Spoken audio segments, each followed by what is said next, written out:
फर्ज निभाते हुए अगर शहीद हो जाता है तो ये प्राउड है। हमारी कौम कुर्बानी का जज्बा है। ईरान की सैनिक भी तो नहीं है वो, लेकिन इंसानियत के लिए लड़ना। इतनी हिम्मत वाली वो लेडी थी कि लौट के फिर उसने पूरी न्यूज पूरी की, और उसी दिन मेरी वाइफ की डेथ हो गई थी दोपहर में। अफरा तफरी में मतलब पूरा दिन गुजर गया। हम क्या है हमको एहसास नहीं।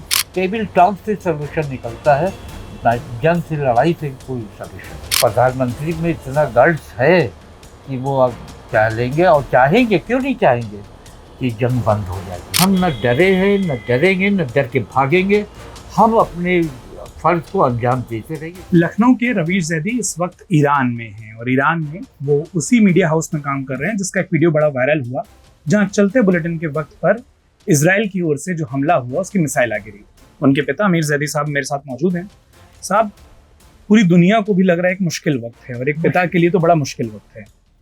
जब वो पहला वीडियो और वो बेटे से बात हुई, सोच कर वो जो मंजर रहा होगा कि जहां वो काम कर रहा है वहां मिसाइल गिर रही है, आपकी पहली बातचीत क्या हुई रवीश? पहले बातचीत तो नहीं हुआ। मैंने भी इंडिया में यहीं पे घर ही पे बैठे, सुबह मेरा एक रूटीन है, तो नाश्ता वास्ता करने के बाद बैठता हूँ, पेपर पढ़ता हूँ, पेपर न्यूज़ देखता हूँ।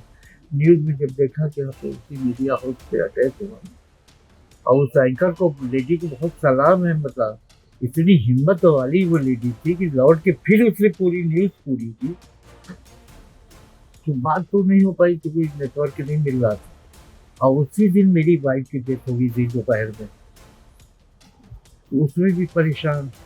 न्यूज़ से ये आभास हो गया था कि अब बेटा तो नहीं आएगा, फ्लाइट बंद है, फिर बॉडी का भी डिस्पोजल करना था, रिश्तेदार बेटी वगैरह बाहर थी, उनको भी चला करके बुलवाना था। सब भी बेटी अहमदाबाद में थी, सामने सब अपना तफरी में मतलब पूरा दिन गुजर गया। हम क्या है हमको एहसास नहीं। तो रवीश से पहली बातचीत, उनकी सलामती का आपको पता कब चल पाया जब बात हुई? वहाँ पे जो और लोग हैं तो उनसे कांटेक्ट, क्योंकि उनसे कांटेक्ट हुआ तो उन्होंने वहाँ के लोकल टेलीफोन से रवीश से बात की, क्योंकि रवीश मीडिया हाउस में से इंटरनेट बंद हो चुका था जी। तो लोकल टेलीफोन से उनकी बात हुई, तो उन्होंने इत्तला दी कि रवीश नहीं ये थे। आपकी अब तक सीधी बात हुई बेटे से? हाँ, बेटे से बोलती। तब जब न्यूज़ कवर करने जाता है तो जब नेटवर्क मिल जाता है तो वो कॉल करता है, बात होती है। अब नहीं मिलता है कभी कभी तो मैसेज वॉइस रिकॉर्ड बात होती है। अब जैसे एक फ्लाइट वापस आई है, एक पिता के तौर पर आप क्या चाहते हैं कि कुछ फ्लाइटें भारत सरकार कोशिश कर रही है जो ईरान में फंसे लोग हैं उनको निकाले? भारत सरकार कोशिश कर रही है, और फ्लाइट आई हुई तो बच्चे शायद जो पढ़ने वाले जी वो आए हैं। आप क्या चाहते हैं रवीश भी आए? देखिए, चाहता हूँ, लेकिन वो अपनी ड्यूटी पूरी कर रहा है, इस बात की हमको खुशी। जैसे अब आप लोग देखिए, बरसात में भरी बरसात में आ रहे, ये ड्यूटी तो अपनी कर रहे हैं, अपना फर्ज निभा रहे हैं। इसलिए वो अपना फर्ज निभा रहा है, फर्ज निभा ले, हालात साजगार हो जाए, आएगा जरूर आएगा, सलामत रखेगा तो आएगा। लेकिन अमीर साहब, जैसा आपने कहा हर रोज सुबह आप न्यूज देखते हैं, आपकी आदत है। आप एक चीज और देख रहे हैं कि ये लड़ाई बहुत जल्दी खत्म होती दिखाई दे रही है। इसमें लग रहा है कि अमेरिका भी कूद रहा है, ये बड़ी होती दिख रही है। अमेरिका तो कूदा ही है, कोई दो ऐसे हालात में फिर अगर लड़ाई बंद नहीं होती, एक पिता के तौर पर बेटा वहां रहे, अपनी ड्यूटी करे, या वापस आए, आपकी इच्छा क्या है? देखिए, फर्ज निभाते हुए अगर शहीद हो जाता है तो ये प्राउड है। मैं नहीं शहीद हो पाया, 14 साल 40 साल सर्विस की, नहीं सब किस्मत में। अगर बेटी किस्मत में